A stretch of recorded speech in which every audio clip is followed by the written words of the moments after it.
Hey everyone, long time no see. Welcome back to my channel. Oh my gosh, it's been so long since I've said that. But in today's video, we are going to be setting up my planner for August.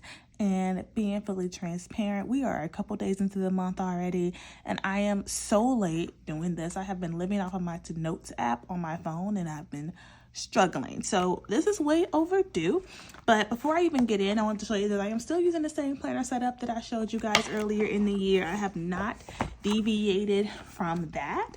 So today we are going to be setting up, again, my August planner. So we'll be setting up my August monthly view, and then we will be decorating for the week of August 8th, and it's depending upon my energy levels, we may go on beyond that, but we will see. So if you're interested in seeing how I set up my planner for August, please continue to watch, and of course, don't forget to like this video.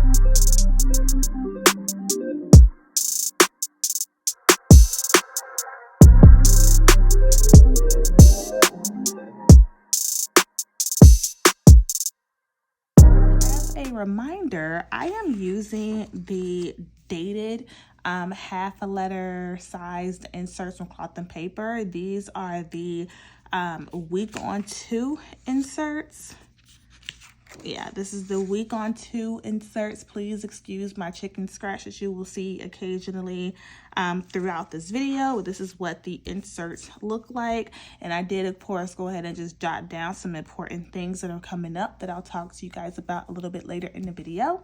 But those are the inserts that I'm using. And these are some of the stickers that I grabbed. I grabbed a ton. Again, I don't know if I'm going to use all of these because I may only decorate for 1 or 2 weeks at a time, but just to give you some of the lay of the land.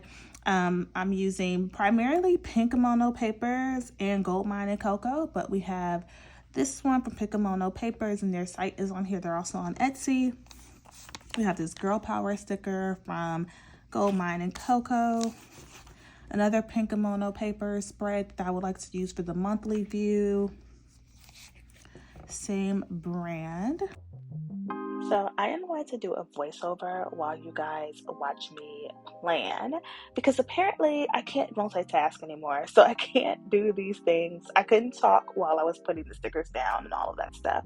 But anyway, hi guys. If you're a returning subscriber, I am so sorry for the prolonged absence with no notice, but I think you all can relate to life just a lifing, and honestly, not even in a bad way, but I think that, you know, every now and then, you just have to take a step back from things and just almost reevaluate. But we'll get there in a second. First of all, let me pre-apologize for the fact that the camera angle is going to be horrid for half of this video. But I still wanted to get this out because I've made a commitment to posting a YouTube video, and I am doing it. And it's awful because I was using my phone and I was like being kind of lazy on the couch and using my tripod and like this little tray thing I have instead of actually using my filming setup. But in my defense, I had cramps, y'all, and I couldn't stand there. Like, I couldn't stand at my little station that I would normally film something like this at and like give you what you deserve. But next time, I promise it will be better. So anyway, back to the video. So I have been on, I would call it a sabbatical, but literally for the last year. Like, it started last August. Last August, I reached this point of not just burnout, but fatigue, exhaustion, just worn out. And initially, I planned to just do a social media detox for about a month, take a step back from everything completely, and serve the clients that I had, continue to do consulting, and just go from there. But then a month turned into 2, turned into 3, and then I kind of just like disappeared from social media altogether, and it felt good, and it still feels good. Like, I can't describe the feeling of almost like just being free, and I am reveling in it, and I am in no hurry. To be honest with you, I am in no hurry to get back to the way I previously operated. I actually never want to go back to that. I really want to figure out how to avoid that level of burnout and fatigue altogether. But I do miss content creation for fun. I miss experimenting and playing around and just, not feeling this pressure for the content to always have to be perfect, or for it to always have just a super impactful message, or for it to always teach you something brand new, and to make sure I'm staying ahead of the trends. Like, I don't miss that, but I do miss stuff like this. I do miss creating just because I want to share, because I want to be open, because I want to invite you guys in, because I want to talk about some of the things that I care about. I miss that. So as I slowly return to YouTube, and YouTube right now is the only platform I'm committing to. And if you personally make YouTube videos, you know YouTube is a lot by itself. Right now, that is the only platform I am committing to. You will actually start to see more of this side. You will continue to see more of my planner videos. And if you've been wondering, yes, I still use my planner. I still love planning. You'll see planner videos. You may see more lifestyle content, more blog content. I'm not planning to turn into some kind of beauty review channel or anything like that, which they are great, by the way, but that's not something that I want to do right now either. But I do want to open you up to some of the things that I'm doing, like in Dallas, some of the things I'm exploring. Like one of the things that's written in my planner, you probably can't even read my chicken scratch, was all of the junior league events that I have coming up. I've joined this new organization, so I want to document, that experience. So you'll definitely see more of that coming soon. But for now, I just wanted to say hi and let you know that I am slowly but surely coming back. And it's fascinating to me that it's literally been a year. And I feel like every August I get very retrospective like this, because August is my birthday month. My birthday is on the 25th, if you didn't know. And I always get very retrospective. I am actually turning 33 this month, if you didn't know that either. And I think especially after that 30 mark, my level of introspection has just drastically increased. And I've never shied away from pivots or changes, life changes. But I think after 30, I kind of just felt like I don't want to be in a rat race. Like, I don't want to do things for the sake of having an achievement, having an accomplishment. And I do feel like in my 20s, some of the things that I was going after and chasing after with such vigor were just because I felt like I was supposed to be doing that or supposed to be chasing that, not necessarily because it was like this ultimate dream. Not everything, right? Like, there are a lot of things that I truly wanted and I accomplished and I'm proud of, but there are some things that I'm like, that wasn't really like me. That's why when I got those things, the feeling of happiness and success literally was like a 2-minute sensation and it was done, right? So, I'm kind of just at this point of just reevaluating like what I truly want. What does this phase in my life actually look like?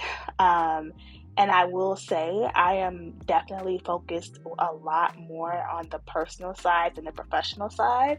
If you followed my journey for the last couple of years, I would say anywhere from the last 2 years to up to the last 7 years, then I spent my 20s grinding. I mean, even in college, like if you're a first generation college student, you get it, right? You get that college experience, you get the intense amount of pressure you feel upon yourself to make sure you get that great job out of school to make it all worth it. And then, getting into your career and then deciding you want to pursue entrepreneurship and going all in after that. And so you're working a full-time job, you're building a business, and then you quit the job to continue to grow the business, and you overwork yourself and you scarily fast and you do all of these things, right? And so you kind of look back in your 20s and it's like, I don't regret anything. I do believe that everything was happened the way it was supposed to and life unfolded the way it was supposed to.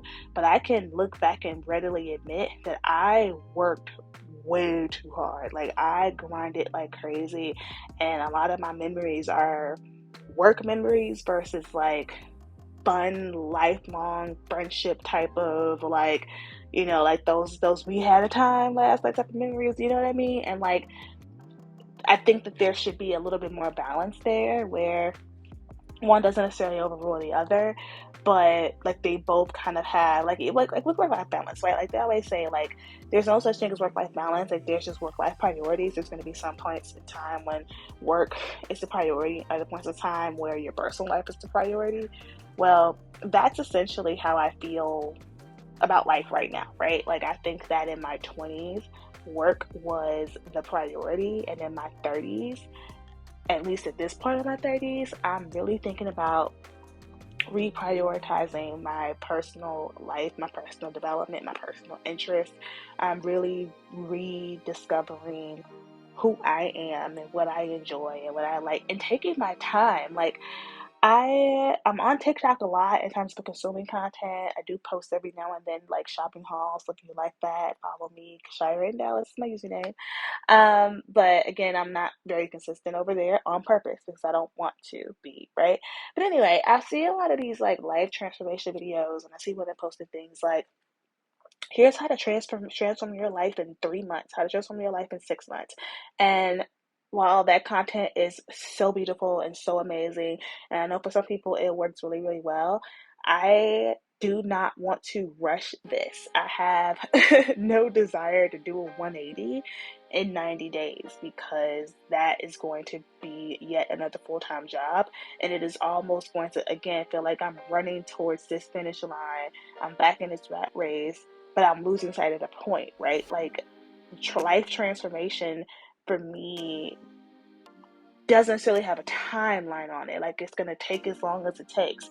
Just like building a business took as long as it took. Like, I know a lot of us can relate where we didn't have overnight success. We didn't see, this crazy amount of success and money in like 6 months, 9 months, a year, whatever. It took time. It took a lot of evolution. So I refuse to rush rediscovering myself just for the sake of like it having a catchy catchphrase. You know what I mean? Hope that this is making sense. Like, let me know in the comments if you feel me, if you have like suggestions, if you've gone through this, if you want to hear more about this, as I'm kind of figuring it out and kind of navigating and, you know, really just living, like, like I just living. Like, I'm not over immersed in like personal development books and coaching and podcasts, all of the stuff right now. I'm really and truly taking it day by day and just really enjoying my present lived experience. So I feel like this talk got a little bit deeper than it needed to be, but I just wanted to share with you guys where I am. I know some of you have been so kind and have DM'd on Instagram and Facebook and just kind of said like, hey girl, you all right? Where you been? I'm here. I'm good. I am honestly just minding my business. Just minding my business right now.